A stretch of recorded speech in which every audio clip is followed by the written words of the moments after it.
Pessoal, como é que vocês estão? Espero que todo mundo esteja bem, espero que tenham ido bem na prova, que tudo tenha dado certo aí semana passada, tá? Pessoal, semana passada vocês ficaram sem matéria nova, porque eu preferi deixar vocês só a serviço da prova.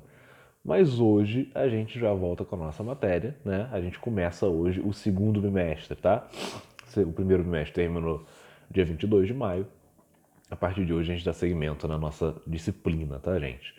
A gente vai falar hoje sobre a América Espanhola.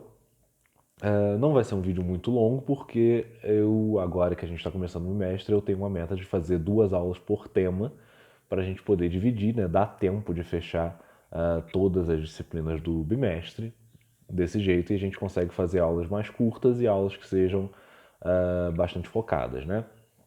Bom, pessoal, falando então sobre a América Espanhola, tá? Quando a gente pega o mapa da América a partir das grandes navegações, a gente vai perceber que a maior parte do continente americano foi colonizada por Espanha, tá? Isso tá até devido, talvez, ao Tratado de Tordesilhas, que a gente viu que dividia, né, o mundo em dois. A maior parte ficava a critério, né, a domínio da Espanha, e a menor parte seria domínio de Portugal. Portugal domina ali a região do Brasil, até desrespeitando, em certo sentido, perdão, o Tratado de Tordesilhas, mas a Espanha tem ali a chancela papal para dominar a maior parte do Novo Mundo, tá? É claro que isso vai ser desrespeitado também depois, até porque não faziam parte do acordo Inglaterra, Holanda e outros países, principalmente na América do Norte, mas é interessante que isso vai acontecer na América Latina, né? Na América também do Norte ali, né? Pegando a parte do México para baixo, tá? Bom, a esmagadora maioria do território vai ser colonizado por Espanha, e nessa colonização a Espanha vai fazer uma colonização de exploração, tá? Não sei se vocês se lembram, existem dois tipos de colônias nesse momento que podem ser utilizadas por um país, tá? O que a gente chama de colônia de exploração, o que a gente chama de colônia de povoamento. Qual a diferença deles, né? Colônia de povoamento a gente viu aqui na América, principalmente na América do Norte, na colônia inglesa, tá? Onde virar a ser os Estados Unidos, né? Que são as 13 colônias, principalmente nas colônias do norte. O que fazia uma colônia de povoamento? A metrópole enviava um agrupamento de pessoas até lá. Ali elas se estabeleciam, né, essas pessoas, e tinham como função criar uma nova comunidade do país, da própria nação, o que a gente chamaria hoje, talvez, de estado ultramarino, né, que seria um estado ligado à metrópole, ligado ao país, à nação original, como se fosse por exemplo, aqui no Brasil, né, como se a gente fundasse São Paulo num território além do mar, tá? Seria isso.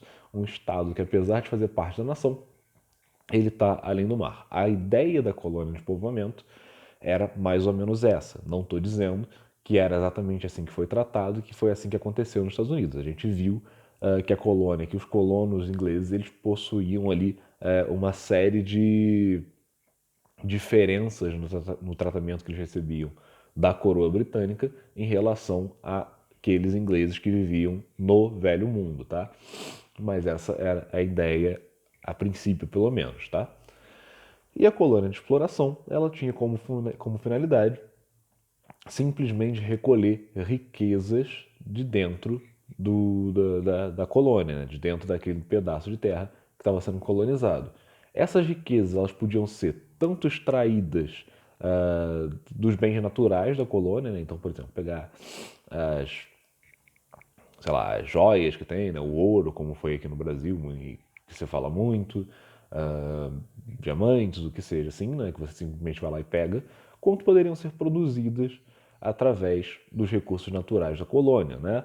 A gente vai ver em conta que vai ter muita exploração de minério em Minas Gerais, a gente vai ter muita plantação de café, por exemplo, ali na região de São Paulo, a gente vai ter muita plantação de cana-de-açúcar, isso vai ser constante também na exploração das colônias. Tá? Na América Espanhola não vai ser diferente, vai ter muita colonização de exploração em relação a explorar recursos naturais e principalmente a explorar esses recursos de agricultura, né?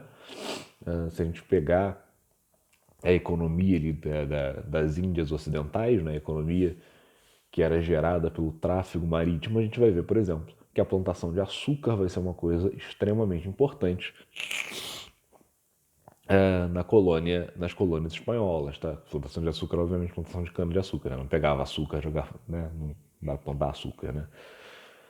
Porque açúcar ele é uma matéria-prima essencial para a vida europeia, tá? E é interessante isso, porque antes da exploração do Novo Mundo, era consideravelmente raro você ter açúcar em casa, tá? Dá um trabalhaço você conseguir refinar açúcar, você conseguir ter açúcar, né? Mas é um produto de essencialidade para a alimentação daquela época. A gente já conversou sobre isso, né? Sobre charcutaria, sobre preservação de alimentos. Isso tudo era muito importante para o europeu em geral. Falando de alimentos, existem duas coisas que vão acontecer quando se descobre o Novo Mundo, sobretudo a América Espanhola, tá? A introdução de dois alimentozinhos muito interessantes, três até, né, na vida europeia, tá? Três não, acho que são dois sim, na verdade. Eu ia falar batata também, mas acho que a batata já existia na Europa, eu tô ficando maluco.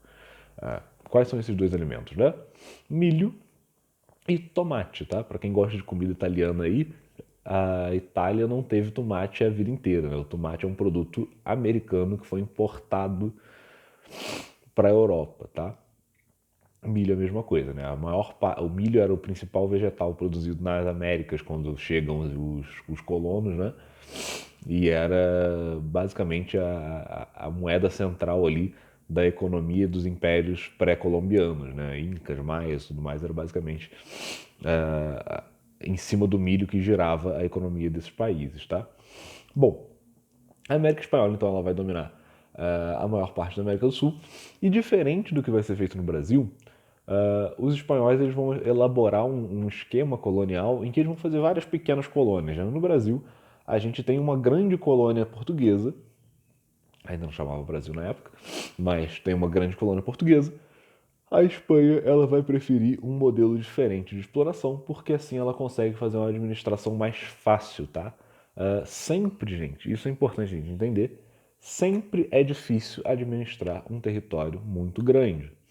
Seja colônia, seja nação, seja empresa, seja o que for, tá? Sempre muito mais trabalho, é muito mais gente para você administrar, é muito mais difícil você manter esse território sob o teu domínio, porque ele pode ser invadido por muitos lugares, mas Portugal escolhe manter esse território gigantesco que é o Brasil. Isso vai se perpetuar depois na independência do Brasil, né?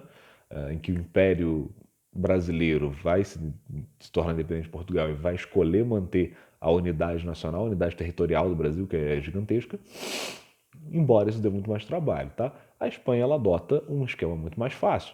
Ao invés de ter um grande colonizador ali, alguém responsável por um pedaço de terra gigantesco, eles dividem esse pedaço de terra em vários pequenos povos, em vários pequenos povoados, né? Colonizadores, e cada um deles tem ali o seu superior, que vai fazer uma diferença muito grande, tá? Para a administração desses países.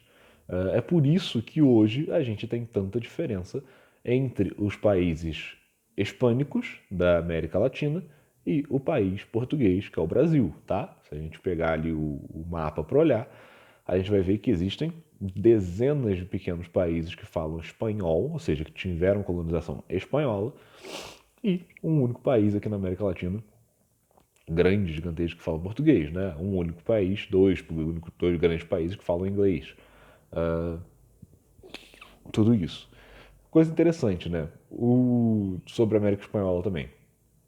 Quando a gente trata da região do México, o México era muito maior do que é hoje, tá? Ele pegava ali parte dos estados que hoje fazem parte dos Estados Unidos, né? Texas, se não me engano, Arizona, algumas coisas assim, fazem parte do mapa espanhol nessa época, tá bom, gente? Bom, como é que se dava então a exploração, né? A dinâmica econômica ali entre a metrópole e a colônia de exploração espanhola. Antes de seguir, só para vocês entenderem, tá, gente? Quando eu falo metrópole, pelo menos quando eu era estudante, eu imaginava metrópole, eu lembrava de Metrópolis, que era uma cidade fictícia de alguma série, E eu pensava que metrópole era necessariamente uma cidade grande, né? Porque a gente pode dar essa conotação hoje em dia, né? Uma grande cidade. Metrópole, nesse contexto, não quer dizer cidade no sentido de uma cidade gigantesca, tá? Metrópole quer dizer o que aqui, tá? A metrópole é a nação que domina, tá? Então, quando eu falo metrópole espanhola, eu estou falando da Espanha, tá? A metrópole domina a colônia. Então a Espanha domina, sei lá, a colônia que tá onde vai ser a Argentina, por exemplo, tá? Então, importante a gente saber disso, tá? Como é que funcionava então a exploração da metrópole para as suas colônias? Bom, existia uma coisa que se chamava pacto colonial. Isso é importante para entender como é que funcionava a dinâmica econômica entre os dois, tá? O que fazia o pacto colonial? Ele obrigava que a colônia comercializasse seus produtos somente com a metrópole. Então, os colonos que viviam dentro da colônia mexicana, por exemplo, eles só poderiam.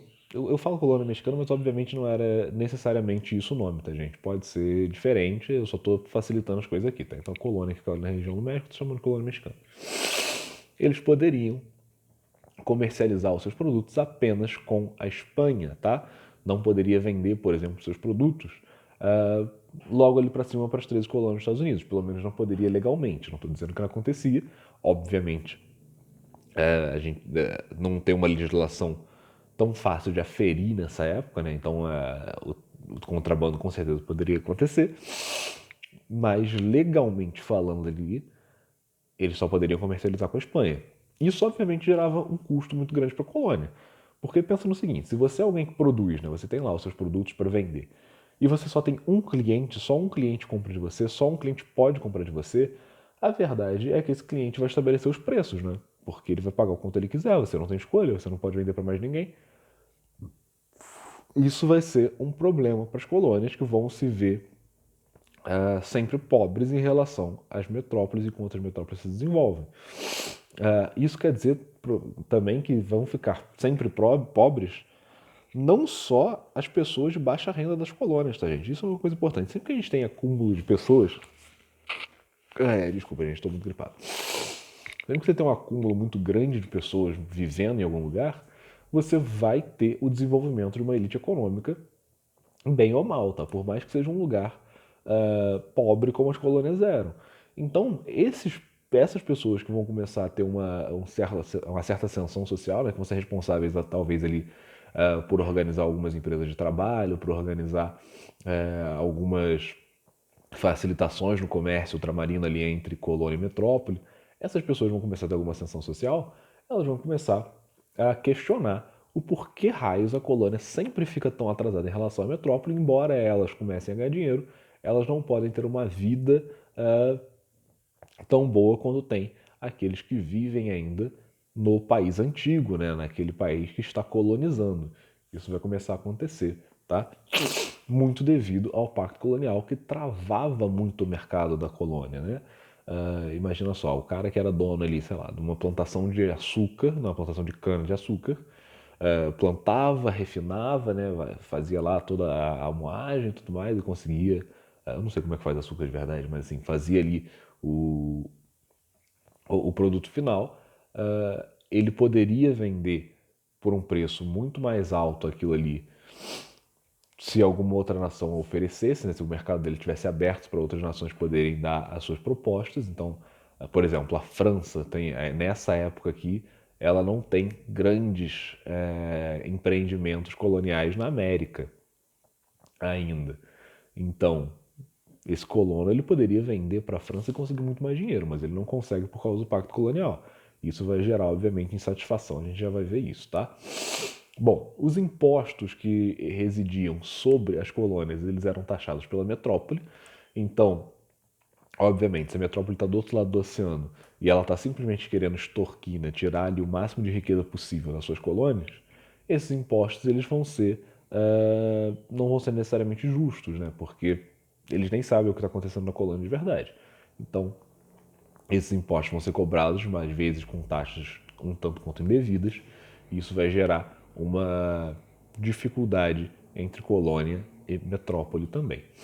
E por fim, os governos locais, né, os governos coloniais, eles também eram indicados, digamos assim, nem indicados, né? Eles eram colocados ali, eles eram eleitos, de fato, pela metrópole, né? A metrópole é quem colocava ali o administrador do local.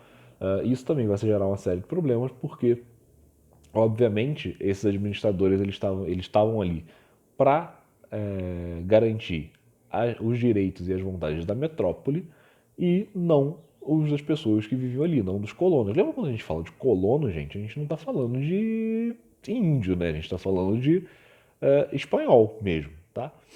Espanhol que veio para a América para empreender e para conseguir tentar algum dinheiro, tentar alguma ascensão de vida em relação à vida que ele tinha lá. Então, ter um poder público ali, um poder político administrando aquela colônia, que favorece sempre os interesses da metrópole, que a gente já viu que são interesses que vão prejudicar a vida econômica da colônia, e não fazem, né, uma relação, não fazem um relacionamento, né, entre os colonos e a coroa espanhola, isso também vai gerar um problema, né? Isso vai gerar uma insatisfação política muito grande, tá certo? Bom, essas insatisfações elas vão começar a ocorrer. A gente está falando aqui, tá, gente? Todo esse processo de colonização acontece entre o século XVI e o século XVIII, tá? Essas insatisfações vão começar a ocorrer até que no século XVIII vai começar a ter uma crise no modelo colonial. Por quê? Né? Lá no século XVIII, o que está acontecendo na Europa? Está acontecendo iluminismo, está acontecendo vai acontecer a Revolução Francesa, vai acontecer a Revolução Americana, vai acontecer um monte de coisa ali que vai começar a quebrar o poder que as monarquias absolutistas possuem, tá? Esse poder inquestionável, beleza? Então, no século XVIII, o sistema absolutista começava a enfrentar, né? Começava não, enfrentava já crises muito grandes no Velho Mundo e isso vai começar a enfraquecer o poder que eles têm nas colônias. E isso vai gerar oportunidade para que se façam independências dessas colônias em relação às metrópoles, tá? Bom, isso vai ser promovido principalmente por causa da insatisfação com o Pacto Colonial e vai ser, obviamente, nessas revoluções, as independências vão começar a acontecer por conta de elites econômicas nas Américas, tá? Aqui nas Américas Espanholas existiam duas elites econômicas que eram importantes, que são importantes ser destacadas: os chapetones e os crioulos, tá? Qual a diferença entre eles? Tá? Os chapetones eles eram franceses necessariamente, tá? E possuíam alguns privilégios ainda superiores aos crioulos, mas eles também eram insatisfeitos. E os crioulos eles eram mestiços, tá? Entre franceses e indígenas ou negros ou simplesmente nascidos em solo americano, tá certo, gente? Esses crioulos eles eram os mais insatisfeitos, porque apesar deles também terem ali um posicionamento de elite em relação ao povo como um todo, eles tinham menos direitos ali do que os chapetones, tá? De modo que os crioulos eles vão ser responsáveis pela maior parte dos processos de independência na América Espanhola, tá? Bom, em 1804 vai haver a independência da primeira nação da América Espanhola, que vai ser o Haiti, tá? Uma pequena ilha da América Latina. Pessoal, aí começando com a independência do Haiti, a gente termina a aula de hoje, porque aí a gente deu uma visão aqui geral sobre as independências espanholas, da independência da América Espanhola, sobre como é que era o processo colonial e tudo mais, e viu que isso vai gerar independências, e aí semana que vem a gente trabalha propriamente cada independência, tá, gente? Então, por hoje é isso, tá? Um abraço. Tchau, tchau.